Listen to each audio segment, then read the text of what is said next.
Hi, and welcome to Whose Game's That Jacket, a board game podcast from Wales, with myself, Phil Gardner, and With myself, Lisa Gardner. with his self. Mark Cooke? Yes, indeed, Yes. yes. Got it right. You got it right. Well done. Well done. Yeah.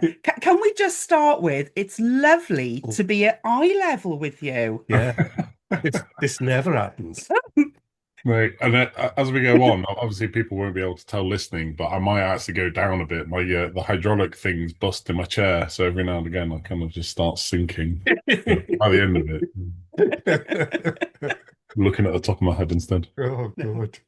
Yeah. But yeah, thank you for joining us, Mark. Yes. For the listeners and the viewers who don't know who Mark is, and I would be amazed if you don't, you are Mr. AireCon, also Mr. Bright Eye Games, Yeah. and one of the people who works for Naylor Games as well. So a man of many arms and legs. Yeah. And Yes. Lots of hats. Yeah. Many hats. many Yes. hats, that's it. And of course, one of the biggest hats that you have on at the moment must be the upcoming AireCon in Harrogate, which I believe, is it the length one? It's well, it depends how you count. So it's it's the 11th public one. So it's technically the 12th one because we had an AireCon 0 that was in my house. But... Yes. Yes, I was going to say, is it true it started in your house? Yeah, not this one. It was we had a bit of a it was a funny flat. We were renting it at the time, and it had kind of a living room that was over 2 floors, and so it had like a mezzanine level.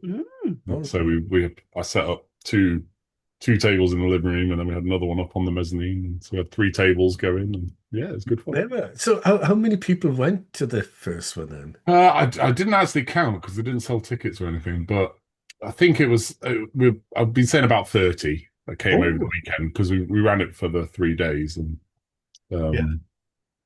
so I think about 30. Well, I was thinking you just had 2 mates round and just called it AireCon. Yeah, that's the first. No, it was funny because we hadn't thought at the time of making it a proper event. I was just doing it for a laugh, really. Yeah.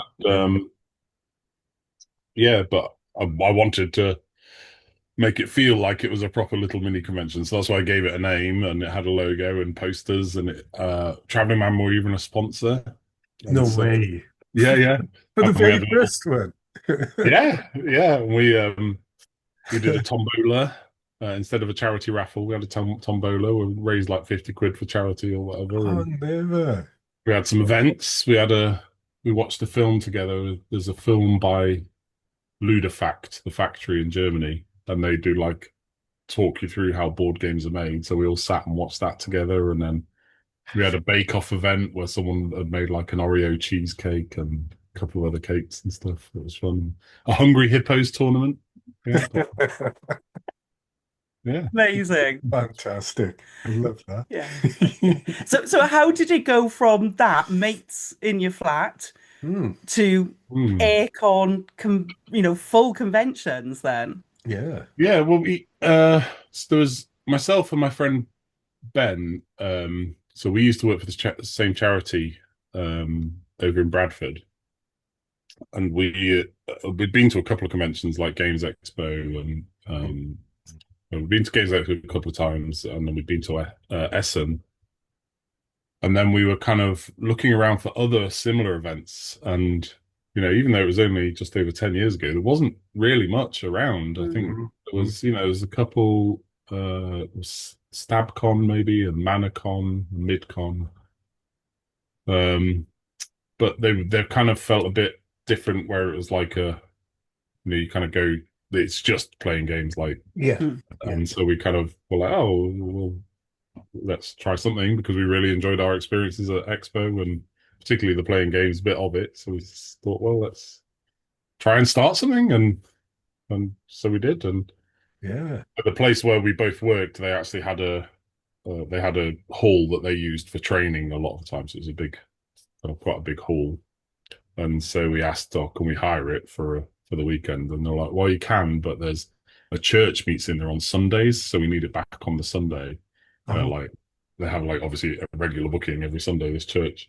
So we had to run it. It was just Friday and Saturday, which is kind of funny now when you look back at it. But yeah, yeah. yeah, it was great. And yeah, like a lot of the things that you see in still in AireCon were back then. That first public one was the first time we did air cups.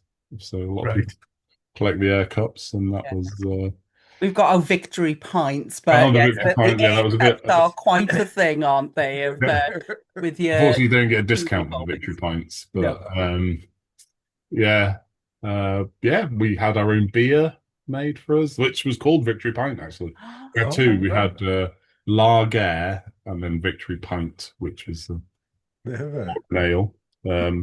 Wow. Some things we've not been able to keep going. Like we used to do a communal curry where you could like add a curry onto the price of your ticket, and then on one evening, No we had way. like a takeaway came in, well, a restaurant in Bradford because Bradford's well known for its curries. Yeah, yeah, yeah. So they came in and they served curry to anybody that had bought this curry ticket, and yeah, Oh my God, that That sounds that would be a heaven. lot of curry now, though, at yeah, the it'd be a bit of current a challenge to do it pound. now, but yeah, back then it was yeah, but we still had a bring and buy. We had the Traveller Man Library. They came along on the second one and set up a little shop. The second one was the first time we had proper exhibitors. Yeah, Had people like Medusa Games were there, ITB, who are obviously no longer around. Bez, yeah, who, yeah, yeah. yeah. So it's yeah. So what sort of so you went from 30 then at Econ Zero. Yeah, yeah, How quickly did it build up? yeah. So yeah, it was well, we went. The first public one was about 100 people. That's right, about 100, and we sold out. And so we're like, oh well, people obviously are looking a bit like us. They were like looking Mm. for something Mm, mm, to do, and so we uh, at where this sort of training room that was, they had a bunch of space downstairs as well. And so for the second one, we took basically every bit of space that they had, and that went up to about 250 people. mm. And again, it sold out, and so we yeah we sort of were looking around. We spoke. That's when we so it was just Ben and I up to that point, and that's when we spoke to the Travelman people and spoke to Nabil and Rick, Mm. um, and said like, oh, we'd like to kind of take this further, and are you up for it? And they were on board, yeah, because they already ran Thought Bubble, which is because Travelman is kind of comics and Right. games, and so they already run Thought Bubble, which is a big comic convention. So we thought, that would be a good partnership, and they were up for it, which was lucky for us. And so we went on a massive hunt for venues all over, mostly obviously Yorkshire, but all over the north of England. We had a massive list. I think I might still have the spreadsheet somewhere. Over 100 venues. Oh, never. Wow. Had all these Wow. pros and cons, and we kind of whittled it down and whittled it down.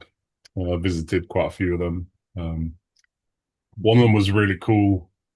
I can't now thinking back at it, I can't believe we were considering it, but it was it ended up. I can't remember what its original purpose was. It was like just a factory, but it had a grass roof, and when it was open as a factory, we used to have sheep on top of it. No way. Yeah, yeah. And then it didn't have any drainage on the out, like gutters or anything. It had these big pillars that came down from the roof, and like you could hear the rainwater running down through these pillars and stuff. It was an amazing building. Really Yeah. cool. I think at the end, someone like Louis Vuitton like took it on to refurbish it and turn it back into some kind of factory or something. I think it's still there. Yeah. Yeah. And do they still have the sheep? That's what I want Yeah. to know. Yeah. No, the sheep went. Oh no, they didn't fall off, did they? Yeah. Oh No, no. hopefully not. I mean, they might be stuck down those pillars, Yeah. Yes. all just stacked on top of each other. Yeah. Yeah. But looking back now, like some of the spaces didn't even have doors that closed properly. They were like sort of open to the elements. We were like, what were we thinking? Like, why did we even look at that? But Yeah. and then sort of settled on the Harrogate Convention Centre. So they Mm. have like obviously a number of different sizes of spaces, and so Yeah, we yeah. took Hall D, which was a very nice room upstairs, all windows all down one side. Hmm. Um, and yeah, we just saw really big growth. I think that's did we go up to about 700 then? Ooh, Uh, right, right. Yeah, yeah. and then yeah, just sort of kept growing it year on year, and we've kind of capped it actually for the last few years. We stopped growing it on purpose because we don't want to lose the community feeling. We Yeah. kind of That, feel like we've got a nice balance. yeah, yeah, That's yeah. not saying we never would. Like we might look to try and add some space on again, but Yeah, the yeah. venue is quite difficult with the venue's really it's in two halves. There's Hmm. the conference half, and then there's the exhibition half. And so Yeah, where we used to be was the conference half. Mm. yeah, Where yeah, we are now is the exhibition half, and yeah. it's separated by a big service road. So getting people from one half to the Oh, other yeah, of and course, still yeah. helping it feel all joined up as one big Yeah, yeah. and it's quite tricky. But we're looking at ways to do it, and we might sort of try and slowly add some more space back in again in the Yeah. next few Yeah. years. See Well, how we that was the amazing thing when we first went, which was So we went to the famous 2020 2020. AireCon. The it must have been, No, yeah, was it the no, no, that was 2022 was the snow. right. Oh The yeah. 2020 was the COVID con. Oh, That of was course. because were Yeah. you the last? Have you had it confirmed that you were the last board game convention in the I world? think you were. Yeah, I think yeah, probably board game on. I don't know if we were the last ever event, but we can't be far off Yeah, because most countries had closed down by that point. So there Yeah. yeah, wasn't yeah. many countries that were still allowing large gatherings. But yeah, We uh, nearly didn't get back home to Wales. Well, it yeah, was locking down as we Yeah. came home, but I know like some of the people who were at that one, who had flown in, international visitors, they had a bit of a struggle getting back and things, but everyone yeah, did Yeah. eventually. yeah. No, it's all good, and I think it was a really like good thing. Like I think you know, it was a really nice atmosphere at that one because everyone was just like, Yeah. "This is it." We Yeah. could all see what we were heading for, and Yeah. thankfully, Yeah. no one got Yeah. Yeah. particularly ill that we It know. was like Yeah. that was our first one, and we obviously fell in love at that con and have been everyone since then, everyone. Yeah. Um, Everyone. but yeah, there was, I think that was the key thing at that convention was that sense of community, and it was weird. We were all sort of in a bubble at that one, obviously with the world locking down outside. Yeah, yeah, But it did feel That it was got a it. very special experience to be there. That Yeah. everyone did go. We're gonna have fun. We're gonna make the most of this experience. Yeah. But it yeah, Yeah, just it was was so relaxed and chilled. Like for me, it's like get suffer a little bit with anxiety there. For me, it was so incredible because everyone was so helpful and friendly, yes. and then gradually I could feel myself going, yeah, oh, this is Yeah. quite nice. Think what was amazing at that, like whether other people's experience was similar, but we made so many friends at that convention. And when lockdown happened, then we were doing online groups, getting together, playing along with games and things that really helped us through that period. So it was how that Aircon family, that Aircon community carried on, even though we couldn't Yeah, physically meet. There was that absolutely. real sense of Yeah, friendship that had built up yeah, there yeah, and that's continued for all these all years. these years. Yeah. yeah. Yeah. All Amazing. thanks to you. All thanks to you. Yeah. No, not just me. Thankfully, a huge team of people that help out and help make it special. So. Well, yeah, that was one of the things I wanted to say was about the volunteers. Hmm. My God, they do such an incredible job. They Yeah, yeah, really do, like they're amazing. Yeah. Like, And you've got great loyalty with your volunteers that they do come back year on mm, year. You have new people coming on board, but a lot of sort of been with you for years and will go to all the different air cons and really know, God, they can get that thing set up so quickly and torn down so quickly. How yeah, important yeah. is that to the running of aircon, those volunteers? Yeah, I mean, it's a credible team of people. I think just um, we're very fortunate that right at the start, we had a bunch of willing people that were just like wanted to get on board and friendly people, and um, it's I think it's it's been really special, and I think some of it has just been like we've had to have some challenging conversations with some people that have volunteered over the years, but I think it's been worth having them to make sure that we've got a really good group of people that Yeah. love what they're doing. They love just helping and just love Yeah. helping people, find other people to game with, or they just love games and they just love what it can do. So I think um it's not really it's a lot of work, and we have Anne, who is the queen of the air crew, who puts in a tremendous amount of effort, and then we have people like my mum and Fran and Tim and Georgina, who kind of oversee various bits of it. But I think um what we've always tried to foster with all of those people is like we want everything to be a positive experience. Like it's a we want to try and make it as much of a yes, we can do that, yes, of course, Yeah. we Yeah. all want to help, we will do that, yes, of course, Yeah. as much as possible, rather than We just being should. told no all the time. So You certainly do that. They Yeah. they certainly do it. Yeah. Like, yeah. And I was going to mention your mother then. What's it like working with your mother? she's great. I mean, she's got way more energy than me, so it's Oh, she's fab. yeah. Yeah, God, So she's she's amazing. approaching her 70th birthday. So this year, No way. she's going to be 70. You're And she's doing, joking. My God, I never would have thought that. No. oh yeah, Wow. She is a bundle She, then, yeah, she is isn't Wonder she? Woman. Yeah. yeah. And so she's doing like 70 things for her 70th birthday. It's just Oh, is it? way too tiring. I was like, I'll do 4 things for my 40th, maybe. Yeah. Yeah.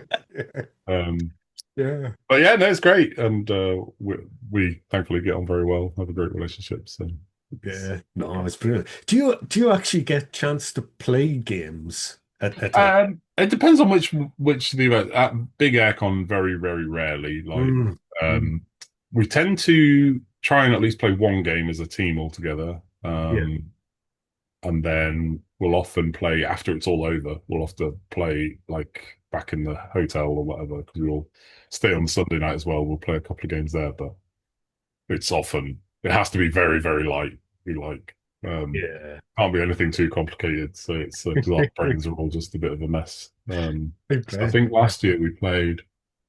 Was it last year we maybe played Far Away, and even Oh, that was pushing the boundaries. I was just yeah. like, and That Yeah, is backwards thinking with Far Away. Yeah, that's oh yeah. the convention. And then definitely. what's the other one? Order Overload. I don't know if you've ever played that. It's Oh, an the oink. Oink game. Yeah. Yeah. And But that's memory again, isn't it? yeah, that is memory. Yeah. Why? It's and I think actually that's where there was the year Daryl Andrews came over, and he introduced us at that sort of time on the Sunday evening to Nana, or Oh, right. Yeah. Trio. Trio. As it's Trio. also. Yeah. Yeah. Yeah. And that I fell in love with that one. I was like, oh, it's such a good game. Awesome. But that's kind of the level we're at on the Sunday night after. Just like, can't be anything with more than like one page of rules. So. I bet. Yeah.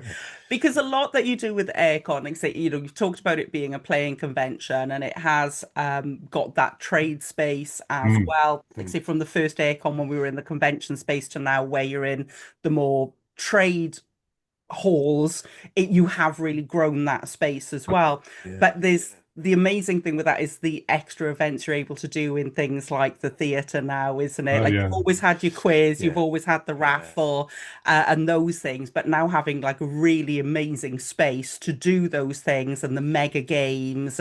So AireCon isn't just a playing convention. You put a lot of work into other things, other activities that people can get involved in. Yeah, we always try and again from right from the start, we've always tried to make it, if it's events or we've always tried to make it where it's a way to still get to know other people, and like you can sit down at a table and especially some of those mega games, Yeah. like Big Draftosaurus or the Yeah. like a Karuba, it's like you end up sitting on a table of strangers, and it's like, oh Mm. well, you just naturally start talking. And I think Yeah. that's one of the things we've always loved about games is that it's such a great sort of social lubricant. Yes. Yeah. Yeah. Yeah. It You really you is. know, it doesn't matter if you don't know the people that you sat down with, you all instantly have something in common in the thing Yeah. that you do together that's on the table with you. So you've already got something to chat about. And Yeah. Yeah. um Yeah.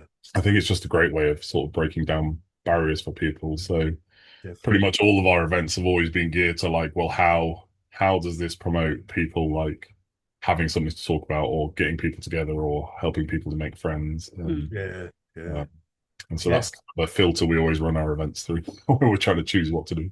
Yeah. You're not doing they haven't like allowed you to do the table flip in the Grand Theatre yet, I'm guessing. No, not quite. I would have quite liked to do it off the stage. But I still remember the first deck on West where we ran it, and I was really concerned. We had no idea. We should have tested it beforehand. I was just like, how far is the table actually going to go? Like Yeah. I know. making everyone stand back and then like I flip know. We had once. to. We're like, Yeah. oh, this really isn't an issue. Okay. We had binoculars at one point just to be able to see it. Yeah. But I just had no idea. I was like, I'm pretty sure I could flip a table pretty far, but yeah. Yeah.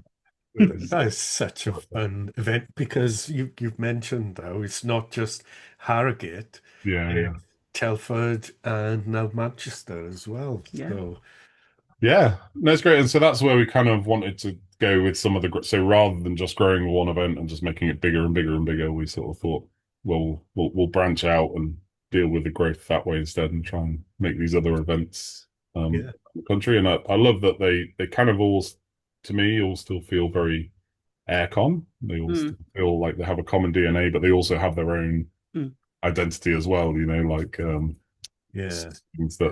that make them like, well, if you slightly prefer this about Icon, go to Manchester. If you prefer this, go to Telford. Or Yeah, they have got that a definite feel, Yeah. like, haven't they? Like a Telford is that smaller, yeah, even Intimate. more intimate sort of friendly sort of thing. Then you got Manchester, which is a little bit bigger, and then you got Harrogate then. yeah, Yeah. yeah. No, it's great, and yeah, I really enjoyed them all. So Yeah. it's good fun. Yeah. Is So do we. Yeah, oh yeah, Yeah, yeah, definitely. Best thing I ever did was say we go to AireCon in Harrogate. Yeah. Didn't know where Harrogate was. I had to look that up and then realize, oh my, 7 hours on the yeah, train. But it's worth it. It really is. yeah, And thinking about it now, thinking about the Royal Hall, isn't it? yeah, yeah. Where you have the events there. You also have that marvelous raffle Oh that yeah, wow, yeah, that we won once. But you do a lot of work for charity, don't you? So you raise quite a bit of money. Uh, yeah, for yeah, charity. yeah. No, it's been. I can't even remember how we started it. I think just one year we just said, "Oh, should we do?" I think it was might have even been Martin Poole, who I think Yeah. we all know. And he was working for someone at the time, and he said like, "Oh, do you fancy doing this? I can help you get a bunch of games." And we're like, "Yeah, let's Mm. give it a go." And Yeah. but that was really quite early on. We started doing that. Like I said, we used to do a tombola really early, and then Yeah. Yeah. um, and at some point we thought, well, we'd like to rather than it just being the same charity every year. We pick two charities and we try and make one of them sort of a bit more national or international focus. And so for this year, that's World Vision, Mm. who help kids in sort of who are living in poverty and help them with school meals and try and just help them get a good education and things like that. So that's a really Yeah. good charity. And one of our volunteers, Nick, he actually works for them. Oh, right. Oh, So cool.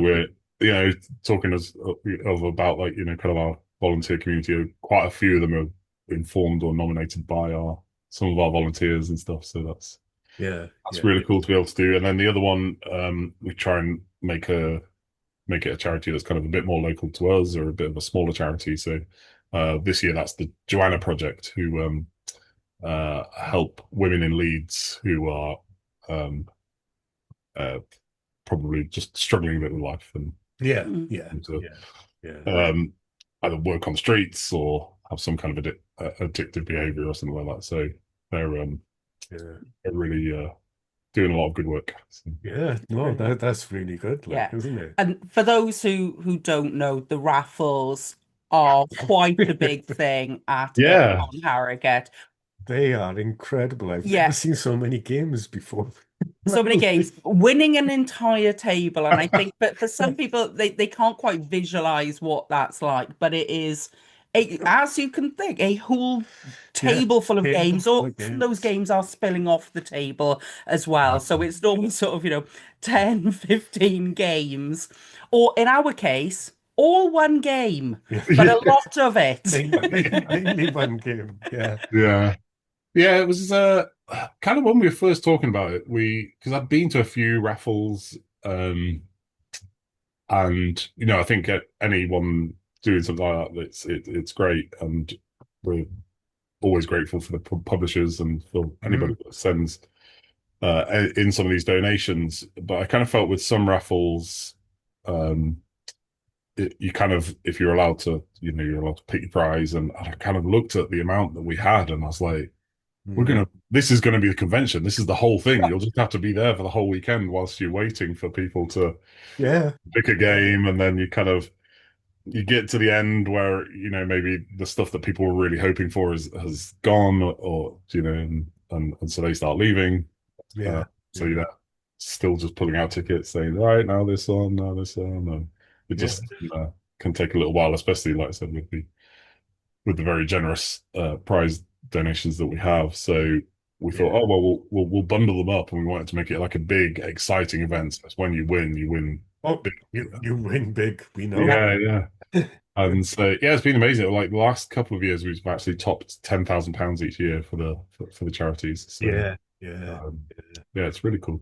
Yeah. Yeah. Yeah, It's and that awesome. theatre is rammed for the draw. Yeah, I'd say that's probably the busiest event we have is the charity raffle, and that's like it gets to standing room only. It's pretty, It does, doesn't it? Yeah. Yeah. Yeah. yeah. And then after that, of course, it's my quiz. I think is the Well, the quiz is another highlight. We love that. We've never won it. yeah, Never it get can be a close. bit tricky. Like this year's Yeah. an exception, I'm afraid. Yeah, you go deep with those questions. Well, after 11 years, there's only so much board game, trivia that you can. Yeah. Yeah. But no, it That is was great great. fun. It is great fun. But like, I don't know if it tops your bingo calling though. That happens Oh at yeah, Manchester.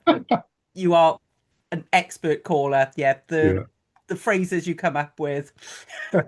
yeah. That was that's it's probably one of the highest effort to, like effort to reward tasks that I can do, writing the bingo calls. It's like, oh, man, what on earth rhymes with Twilight Imperium 4? Yeah. Yeah. Oh, yes. Yeah. I can't remember, but I think you came up with a good one. Yeah, I'll have to Yeah. dig them out. I changed them last year, actually. I did different ones. So, but I know Julian at uh, Box meeples. Fox Meeples, yeah. I was like Yeah. getting my boxes mixed up there. Yeah. Yeah, I know he's always very appreciative. He asked if he could take the sheet away the first year. He's like, "Can I take Yeah. these?" Yeah. Yeah. I started expecting them to pop up in their videos. Yeah. That's great as well. All the different events, and I I really do like those big ones where you'll do like Karuba 100, or Yeah, yeah, simply because of what you said is you just go there, and you sit down at the table, and then you have these other people that come and sit down next to you, and before you know it, all of a sudden Yeah. you've formed new Yeah. friendships. Like, Yeah. That's it's always very good. amazing. Very So Yeah. good. just 100 this year is getting even bigger. So definitely worth booking into that. Is it? Okay. I've got something special up my sleeve. All For, right, we will book. Oh, We will book. We will book because I know last year, like we did multiple ones last year, and it ends up a very busy weekend then of trying to jump from one thing to another thing. So advice for people going to AireCon is don't try and do everything. Try and pick some things because there's a lot going on and you want to be able to sit down and play games and enjoy the trade hall as well. So it's pick a couple of events. Like say, don't try and do them all as Don't you've try and do tried to do everything. before. Yeah, and then that's if you go on our website, we've written a beginner's guide, and on there is some of the and it says exactly that. Like, plan a few bits, but don't try and plan every minute of your Yeah. event, because some of the best bits are the sort of the random bits that happen. Yes. And Yes. the bits outside the planned stuff where you just, you might be in one of those events and then someone's like, well, should we go and play a game of this? Or do you want to join us to do this or whatever? Yeah. And you want to be able to say yes to that and get involved. And we saw on the map there's a new space this year, so you are actually invading the Hilton as well this year. I'm waiting for there to be RPGs in Betty's tea room at some point. So you're sort of taking over Harrogate. Yeah. So some of the bits are going over into the Hilton. So we've got some seminars and tournaments are over there, and some other events. The beer tasting is over there this year. Right. So that you can go straight from the beer tasting to the hotel bar. And then we have opened up some more open gaming space on the Saturday in there as well. So it's a really nice room in there, the ballroom. It's very fancy. Yeah, and then we've got kind of the food trucks are coming back with a bit of a vengeance. So we've got we had to put back a bit last year because they had to be inside.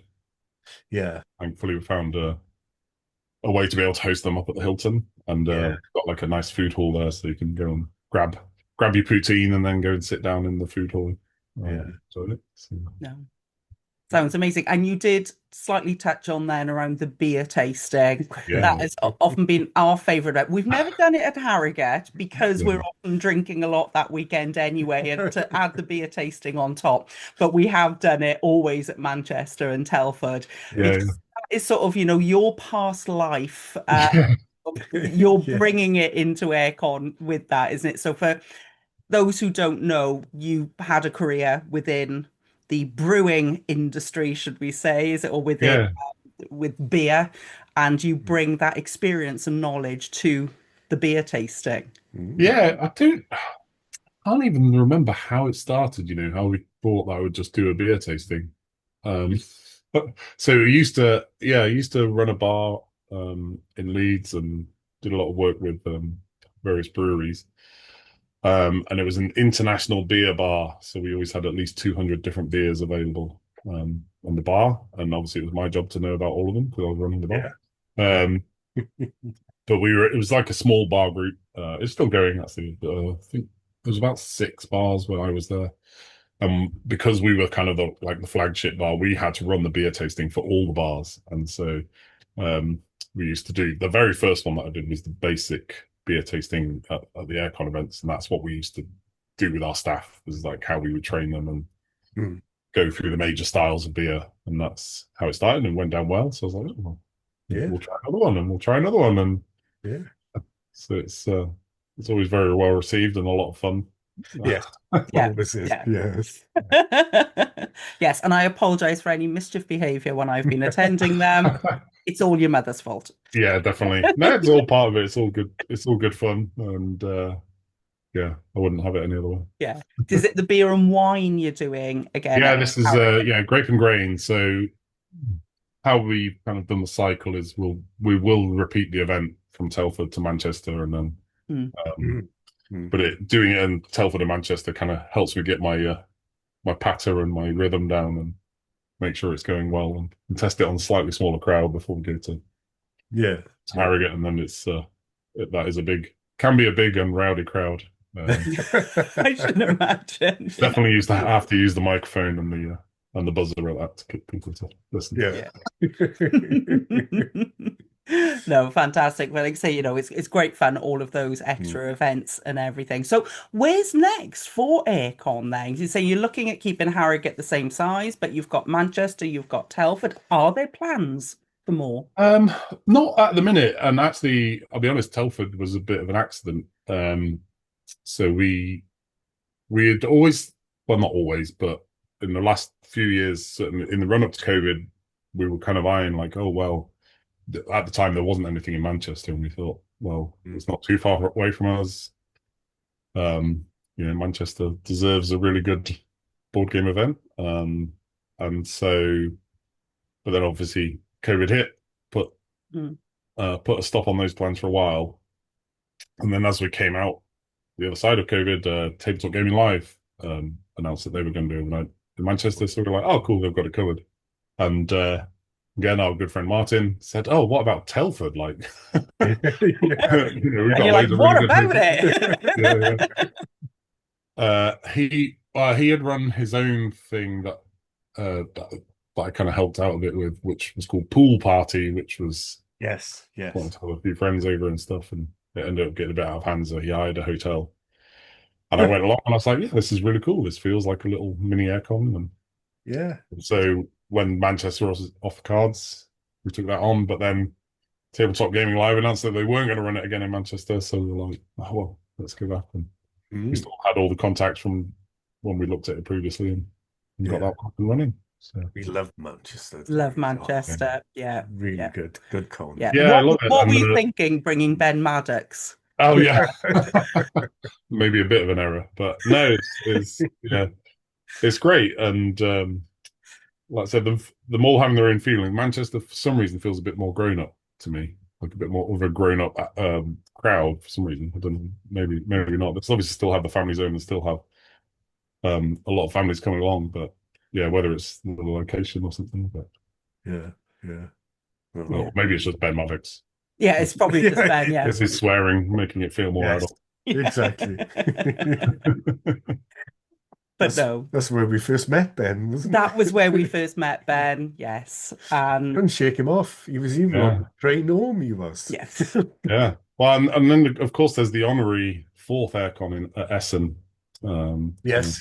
Car Park Beers. Yeah, which Ben is a founder. Ben and I are the founders of Car Park Beers, and that was that 2019, I think. We just said, was it? Should we meet up for a couple of beers in the car park? And we're like, yeah, sure. And then snowballed. We were like, the next year there was, started with 2 of us, and the next year was sort of like 8 of us, and then yeah.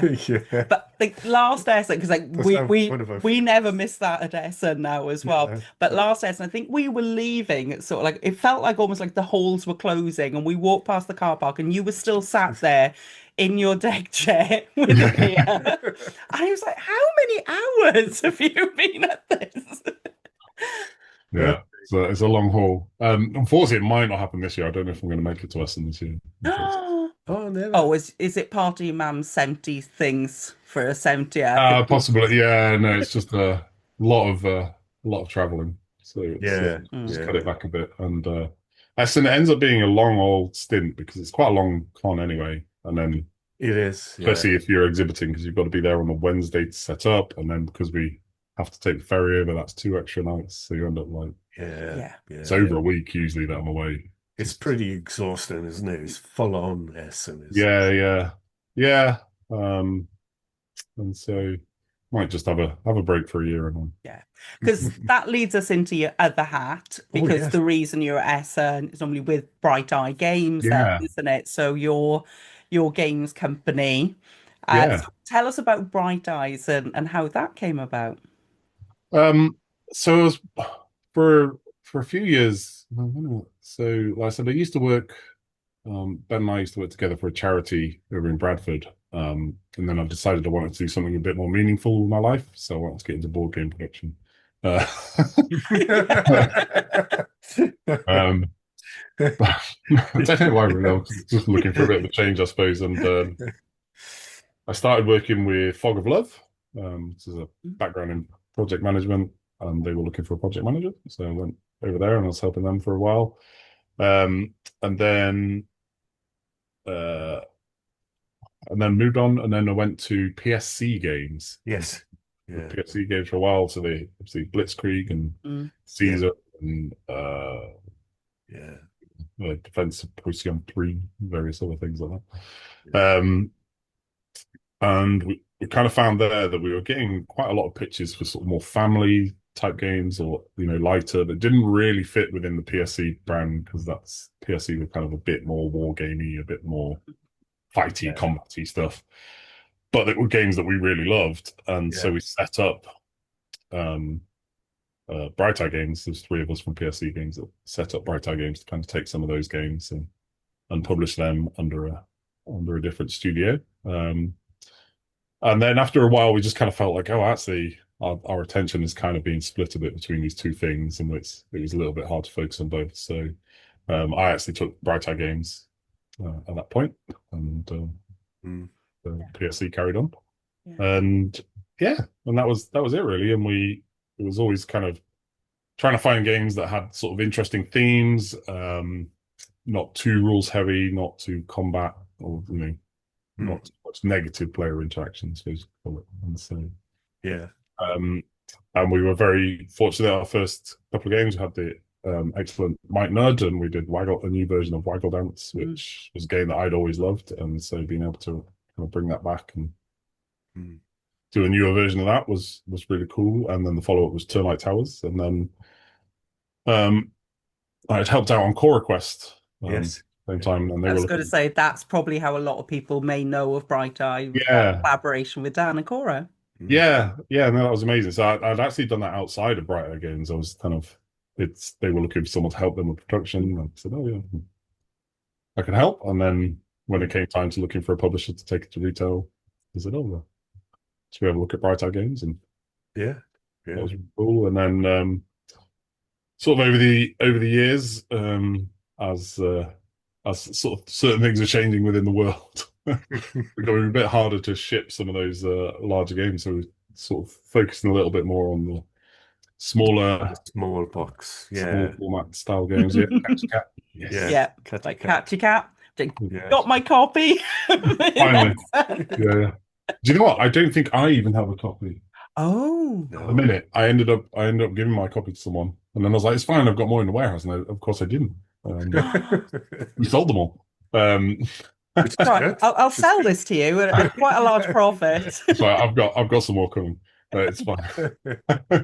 And so that kind of actually started sort of a bit randomly. Went over to Tokyo Game Market. And that was really cool, and picked up a couple of games that I really loved, and thankfully was able to sign on them, which was Sumo was the first one. Love that game. And then we were talking to them at the minute about another one of those, which I don't know. We'll see. We'll see how it goes. I can't announce anything yet. But, and we just found that it was really well received, and thought that was a good way to go with some of the games, and also lucky enough to get Ponzi Scheme, and brought a new version of Ponzi Scheme, because that was a game because it's myself and then Martin Cubberley who run Bright Eye Games now, and so right. And that was just a bit of a kind of chance thing, really, because Martin works for Watts Games, and they happen to be across the aisle from TBD, Taiwan Board Design. And it was just after TMG Games had unfortunately closed their doors, and so a lot of their titles became available again. And one of them was Ponzi Scheme, and Martin was just next to the people that had Ponzi Scheme. And you're like, looking for a new English language partner. And I always kind of felt it was a bit hard done by as a game, because it's so much fun, and it's a bit. I've always kind of described it as a bit more like a gamer's party game, because it can get so raucous, but I felt like the old cover was it made it look like a kind of a heavy economic Euro game, because it was like very dark blue, and so you're like, oh, we want to try and make it a bit more, inject some fun into the cover and stuff like that. So and then I totally got my references mixed up when I went to the artist, and I said, I want it to look like there's like there's this Jack Black film about where he runs a Ponzi scheme. It's like, that's I want that kind of aesthetic. And then then they came back with the first drawings, I was like, no, that's not what I meant at all. and then actually looked at it, and I've got completely the wrong. I've got my Jack Black films mixed up. Oh, Why no. Nacho Libre, and Oh, Oh, which is not about a Ponzi scheme artist at all. no. yeah, yeah, I sort of want to see that cover now, though. yeah. I want to see that film. Yeah. Yeah, so that's cool. And then yeah, we've now got a few more small box games that we've got lined up, and I Yeah. think small for us anyway, well, definitely for me, small box games. That's what I love at the moment. yeah, I Especially think if small you get box. so much enjoyment out of such a small Yeah. package, Yeah, yeah, it's it's really really cool. amazing. You get these tiny little games, and you think like there was one game we played the other day, Hellenistic, yeah. Elamistic, 8 cards. How can you make a game out of 8 cards? Yeah, It's Mm. just unbelievable, so clever.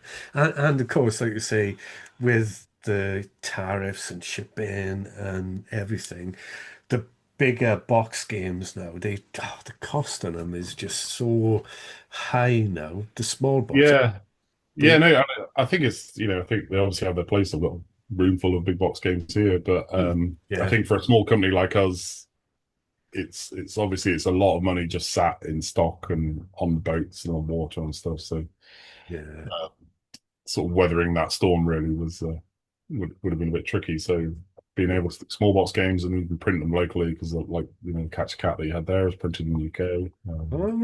right. Oh, that's cool. Yeah. Yeah, Oh, and but it's great. And if you're going in, you can always have a load of small box games with you. You're ready for yeah, every situation with Yeah. a few games. Like you go to a convention, there's the library there anyway, but you can take a load of small games to play in the hotels afterwards and yeah, things like that. So big fan of the small boxes. yeah. I played a really cool one last week, and it came in a DVD case.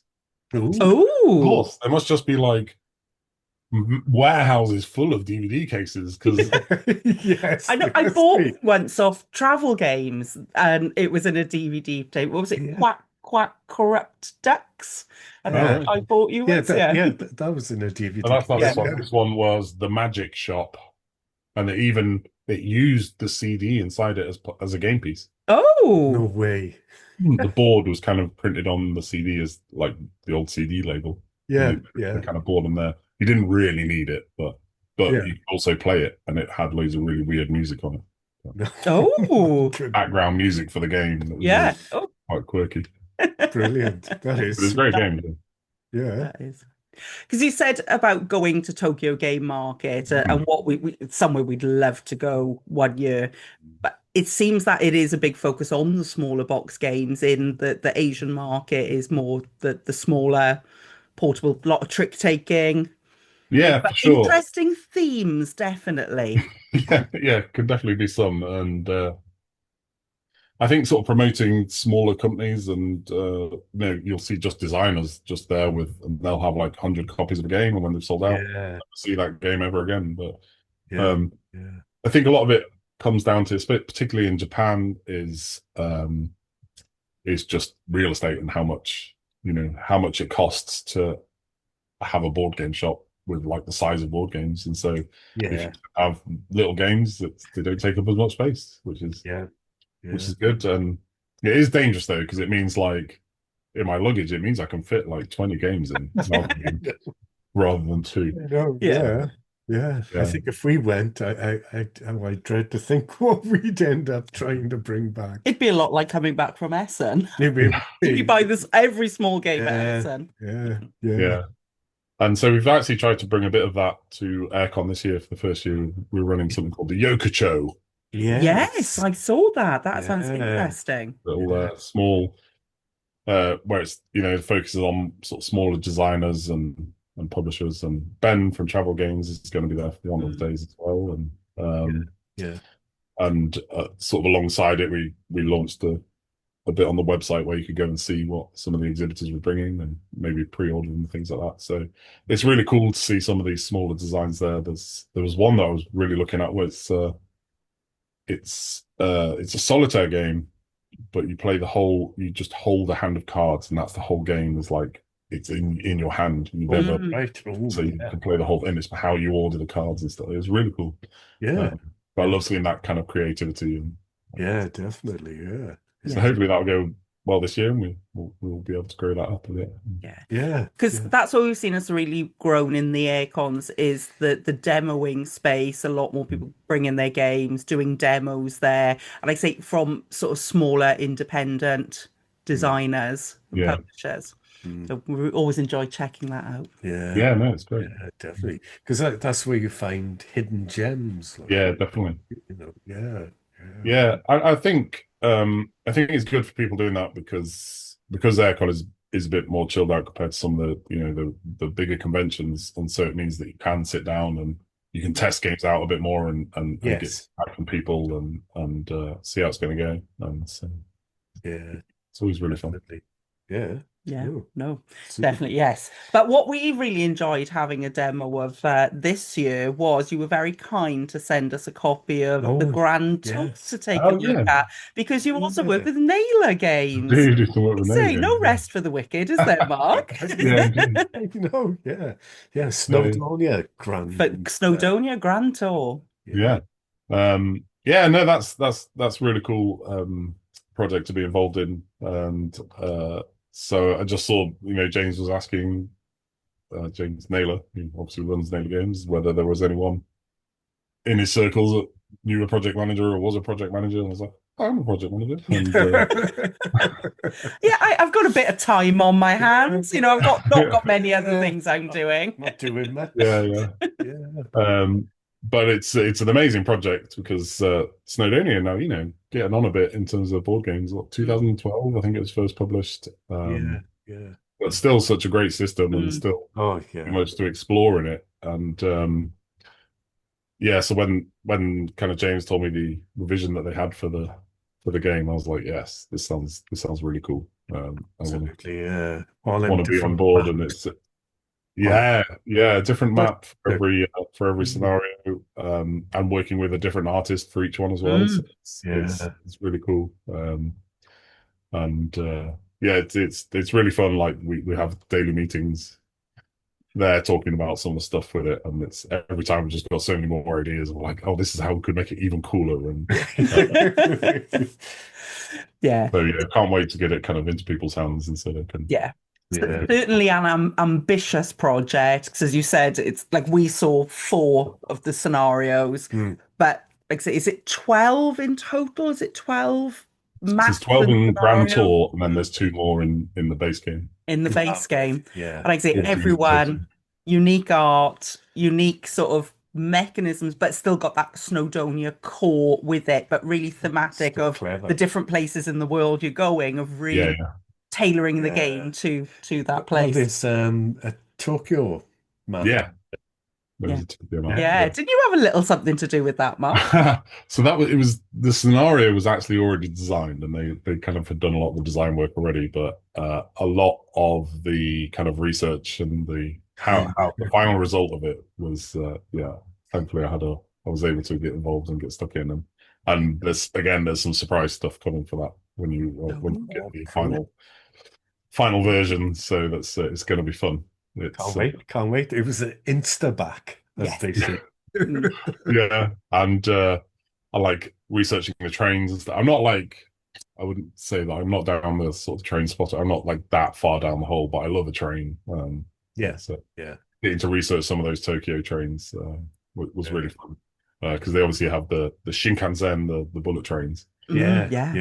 They have a special one. It's called Dr. Yellow, and it's like a diagnostic one, so they run that one up and down the tracks, and no way, it's all the data on sees where it needs repairing and stuff like that. So Dr. Yellow's in the game. Yeah, but you're not a train spotter. No. If we looked at your phone, Mark, I have great admiration for the hobby, but it's not. Yeah, it's not for me. I just think trains are cool. There's probably one of my favorite methods of transport. Yeah, you can play games on them. Yeah. Absolutely. Yeah, we will be playing many a game on our way to Harrogate next week. Yes, definitely. So long as we can get a table. Yes. Yeah, that's it. Or Yes. with the jeopardy of whether you get a decent table on the train. Yeah. Yeah. Yeah. Yeah. Pretty But no, spectacular. that's awesome. So you've got some exciting things coming then with Bright Eyes, like say, busy with Naylor, Yeah, with Snowdonia coming out and all of that. AireCon, bigger, better every year. yeah, full steam ahead. Do you sleep? Occasionally, Yes. but I do also wake up in the night, like 3 a.m. Just be like, I have to have like a little notepad next to my bed because I'll like wake up with a 3 a.m. idea of like, what if we did this? And if I don't write it down, I'm then awake from that point until I can get up and action it. But Yeah. You wait yeah, until you get my age, 3 a.m., you just be going off to the toilet. I did some of my best thinking, Phil. But really, but the lightsabers was a 3 a.m. Was Lightsaber. it? Oh, Yeah. Because So we used that to. is good. So we used to use, well, we started off with flags, which kind of seemed fairly standard, but as we grew, we found like they were quite hard to see, and you couldn't really get very big flags that you could stand on the table. Mm. And then Frank from City of Games, Yeah. he ran a convention for a couple of years, which was City of Games. Um, and he had the really cool idea of doing helium balloons. And so we spoke to him and said, "Oh, can we steal your idea, please? And do helium balloons?" He's like, "Yeah, of course." And so we did helium balloons for a while. Right. And that was really cool because they, obviously float up Yeah. above. mm. Yeah. But then I think we did it for maybe 2 years, and then I was looking at the bins afterwards, and I was like, "Oh my, that's a lot of waste. There's a lot of stuff going in the bin." And then found out that helium is actually a limited resource. I didn't know this. It has to be mined. You can't like make helium. Oh, right. So and and the supply is dwindling, and it's used a lot in operations and things like Yeah. that. So I was like, yeah, like let's Yeah. look for an alternative. So I think we went back to the flags for 1 year.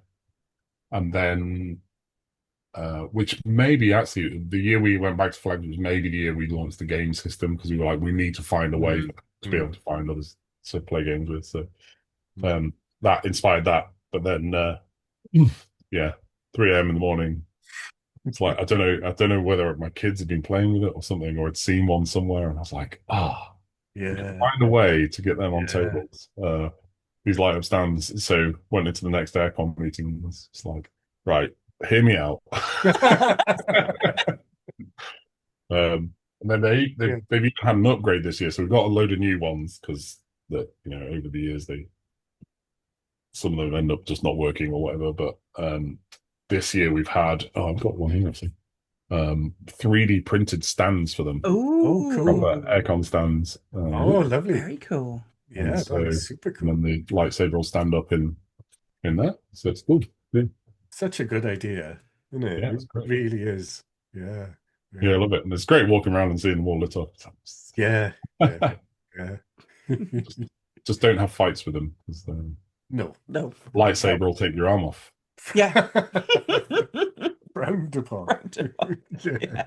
Because there is all the AireCon merch that you can buy there. They say we're wearing AireCon t-shirts. You said about the mugs, but like you have so much AireCon branded stuff around the con, like showing the lightsabers there. But I know you've got the Meeplewood custom crokinole boards that you've had done, isn't it? So AireCon is everywhere.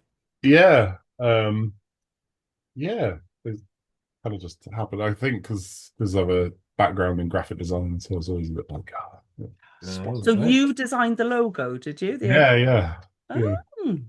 Another talent. Which I believe is throughout the word AireCon is the River Air.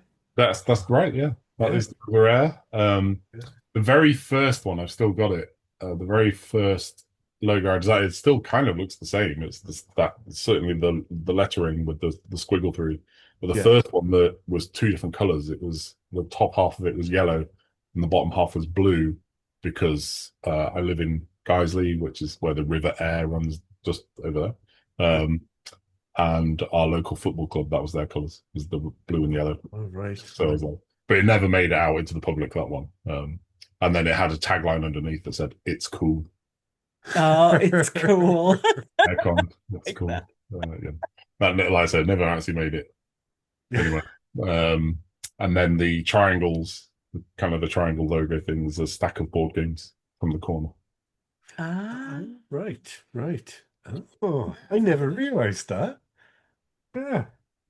It's not so obvious on that one because it's gone all 3D. Yeah. But somewhere, if you go through our kind of Facebook pictures, you can go back and I've recreated it with board games. Oh, Ah, right. Oh, brilliant. so no, if Davey Dave was with us, I know he has got thoughts and questions Yeah. about where the River Aire actually goes to, because now you've got AireCon Manchester and AireCon Telford. Yeah, no, it definitely we've kind of gone off on a bit of a tangent there, but it was yeah, it does run. It's from North Yorkshire down into Lincolnshire.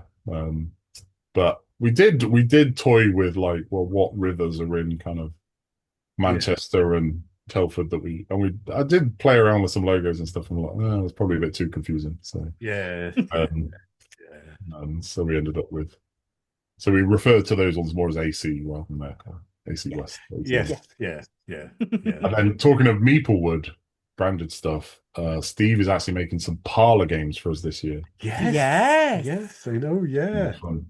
And hopefully all branded up as well. That's gonna be cool. Yeah, Yeah. that was so as I said, I like my beer, and we went on a bit of a lads trip back in September around Belgium, and we went to a hop museum. Mm. Um, which obviously, as you both know, having been to all the class, is one of the key ingredients of beer, hops. Yeah. Um, and in this museum, they had a bunch of these old parlor games, Mm. and they were great fun. And we had, you know, we Yeah. really enjoyed them. So I took pictures of them all, and then I sent it to Steve and said, you know, with your woodworking skills, Yeah. could you knock us up some of these? And he's like, yeah, let's do that. Yeah. So he's been sending me pictures of all the updates of testing them out and things like that. So, Yeah. so we're going to do a competition with them, which will be really fun. A little Yeah. tournament with them, and then they'll be up for people to play with all weekend. Yeah, no, I've put it in my calendar. That's one of the events I've put in my Oh, calendar. So Yeah. yeah, nice. we go into that one. Yeah, Very definitely. cool. He's so talented. Fair Yeah. play, Steve. Yeah, Yeah. yeah. Yeah. Yeah. So no, so we can't wait. So yeah, have you got hints and tips then? As you said, you've been on the website that you've got some things around people attending for the first time with AireCon, but hints Mm. and tips or key things to know for an AireCon. Mm. Yeah, like I said, I don't plan too much. Like plan some stuff. Like have a look through the event schedule and really book into the things that you really want to do, and then maybe leave the rest open um and just leave it up to chance. I think is always the thing. Wear comfortable shoes. But Um, yes. Yeah. Stay hydrated. There's free water fountains, so you can bring a water bottle and Mm. top up from the free water fountains. Take advantage of the library, and we're now probably around 1,500 games in there. So Oh, wow. Wow. take advantage of that. There's some real, games that are out of print in there. They're hard to Yeah. find games. There's a bunch of cool games that we, brought back from Tokyo Game Market to Oh, try. Just cool. have to get your Google Translate out for some of those. Yeah. Yeah, and like I think one of the first things just walk around. Like, don't if you just as you're first arriving, if it's your first ever time, just have a little bit of a chance to walk around, get your bearings, go through the exhibit hall, see what's there, walk around the other halls, and just explore and have a look and get involved if someone asks you, do you want to play a game? So sure, I'll Yeah. give Yeah. it a go. Ooh, Yeah. someone Yeah. was something there. My phone just started making random sounds. Um, and yeah, and I think it's still pretty chilled out. So it's Oh. It it's is. you Yeah. don't have to rush around and do everything as soon as you get there. Yeah. You've got plenty of time, so just take that time and go out and explore Harrogate as well. It's a lovely Yeah. town. Oh, yeah. It's Yeah. beautiful Fab. town. Yeah. Yeah, Very and nice. with where the convention is center is because it's only 5 minutes up the road and you're in the town center. Mm. And it's yeah, lovely old spa town, and obviously visit Betty's. You've got to visit Betty's and Yeah. uh, Yeah. It is. visit North Bar if you're there early on Thursday afternoon. North Bar are doing a kind of little pre-meet thing.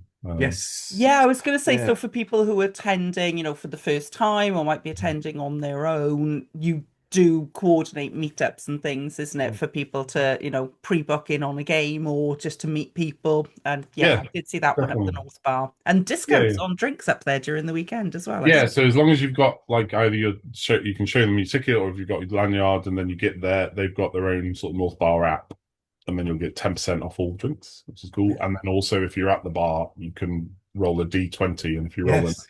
you roll in at 20, you get a free drink. Yes, I've seen that. Yeah, yeah.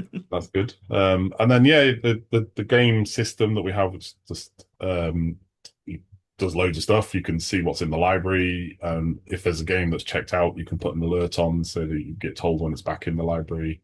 There's the bring and buy on there as well, so you can browse through the bring and buy and see if there's any games that you're really looking for in there that you might be able to get for a bargain. And then it's got the game arranging bit as well, so that's really cool. You can either set up a game yourself and people want to play with you, or you can just join in games there and yeah, Yeah. get using that. Super cool. And the bring and buy, is it drop off on Thursday and then it opens on Friday? Or is it open Thursday afternoon? No, it's you can drop off games on the Thursday, and then yeah, you can drop off and buy and collect your proceeds throughout the weekend then. But yeah, that's really nice. I've always come away with a few games myself from that. Yeah, oh, that's good. Yeah, and that raises money for charity as well, isn't it? So some of the buy.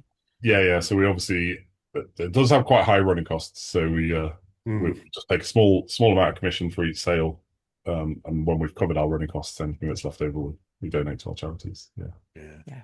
Oh, that's amazing. Wow. Now we come to the very exciting Whose Game's That Jacket, where we describe a jacket of a game. Yeah. As in the box cover. And Mark, can he tell us the name of this board game? So, are you ready, Mark? Yeah. Yeah? You sure? Yeah. Yeah. Now, if Mark gets this right, I've been practicing. Yeah. Are the points going to Mark, or is he now playing on behalf of Davey Dave? Depends if he gets it or not. Depends if you get it right. Yeah. Yeah. Okay, we are looking at, well, firstly, a board game cover. Sure. Just to make sure. There seems to be a bit of sea action going on. Definitely sea action. Yeah, bit of sea. I can see a couple of little fish in the sea. Okay. And what looks like to be a bit of a shark there. Yeah. Okay. Yeah. And rising out of the sea is what seems to be some sort of crazy island. So it's not Survive then, is it? No, it's not. No. Okay. And it seems to be like a crazy roller coaster going all the way around this island that's coming out of the sea. A roller coaster. No, Machikoro? You're on the right lines there. I like the way you think. And I must admit, until Lisa pointed it out earlier on, I hadn't noticed the roller coasters on this box cover. So, sort of in the background is a huge white moon, as it were, that the island is sort of silhouetted. Okay. Yeah. And then across the front of the box cover is like telegraph wire. I was thinking Nekojima, but that's birds, and it's not. What'd you say? What'd you say? Nekojima? It is Nekojima. Wow. It is indeed. And you can see there's the roller coasters. Oh yeah. Coasters. I honest to God, I never knew there was roller coasters on there. Weird. For some reason I thought there was actual birds on the cover as well. But... There's some little birds in the background. Little birds there. Yeah. There's the shark that I didn't even know was there either. Oh, yeah. So. Yeah. Obviously, we couldn't give away the cat. That was a bit Yeah, obvious. yeah, the dangling cat. Yeah. But yes, Nekojima, which we first played at AireCon Manchester. Mm. Flav taught us. Yeah. Yes, yes. I had an unfortunate incident. Well, you knocked the entire game down. I did, yeah. Yeah. It was getting very exciting, and I thought I'd get up and move to allow somebody to get easier access to the board, and yeah, knocked the entire All thing. went wrong. Yep. Yeah. Phil and But dexterity games. yeah, not the best. But well done, Mark. Yes, well done. Yeah, yeah. See? So over to you. So, All right. Right. Let's see if I can put it up here so I don't have to look down all the time. There we go. So it's there's a bit of a sea. oh, Ooh, Nekojima. But no sharks or fish on this one. But above the sea is a bit of a crazy island. Hang on a minute. And then a nice, mostly big blue sky, but over to one side there is a cloud with some lightning coming out of it. Ooh. Yeah. Up in the top left, there's a sun that's got a nice pattern on the sun. It's not just your standard yellow or orange sun. It's Oh, a pattern inside it. And then back down to the island, there's sort of a, I don't know what you call it, like a bridge, but it's coming out into the sea with a little town going across the top of it. And a little sailing boat in front of that bridge. Yokohama? No, What's that? maybe in the right part of the world, but Mm. and so then, unfortunately, the lightning has zapped someone mid-air. Trickerous. Trickerous. Yeah. Awesome. Amazing. Oh, Bit of a brilliant. sea, wasn't Oh, it? Yeah. Island with yeah. the bridge in. Yeah. I've never really noticed the sun before. It's got Yeah. Oh, Yeah. great game. One of my Yeah, it's great. favorite trick-taking games. Yeah, I love it. And then I've just played the newer one recently, Dualis. Ah, Oh, because I that's know you it. got in Yeah. touch with Bajir, wasn't it? So Yeah. we're hoping to get a copy of that one. Yeah. Yeah. Might be a copy in the library. Ooh. Ooh. That's a four-player only. That's a four-player. Mhm. Yeah. Yeah. Yeah. Yeah. Always a tricky thing for us, isn't it? Many times we've bought, well, not a four-player game, but many times we bought a game and then we get very excited and I open it all up and everything and then, 3 to 6. Yeah. Well, particularly with the trick-taking games and things, which is why Catchy Cat's so great. Yeah. Yeah. And Sumo. Yeah. So you are catering specially for us. That's- just thinking of you the whole time. Yeah, the whole time you're in Tokyo, you're thinking, what would Phil and Lisa like? Exactly. No, but that is brilliant. Fantastic. Yeah. Well, thank you so much for joining us, Been a Mark. pleasure. We Thank look you. forward to seeing you at AireCon. 10 days. Hopefully have a beer at some point. Might have one. Yeah. Yeah. Yeah. Or Yeah. two. Give you a cut or a kutch. How do you say it? Quitch. Kutch. Twitch. Say it how it's spelled. Yeah. Yeah. But we'll start doing our neck exercises and everything so we can we'll be fully ready. Yeah. But no, brilliant. But thank you so Yeah. much. Yeah. So Have me. we just want to say bye to everybody. Yeah. Thanks very much for watching or listening to Whose Games That Jacket. And thanks very much, Mark. Always a pleasure, sir. Always a pleasure. Can't wait to see you. Yeah, it's been great. See you next week. So Take care. So bye. bye.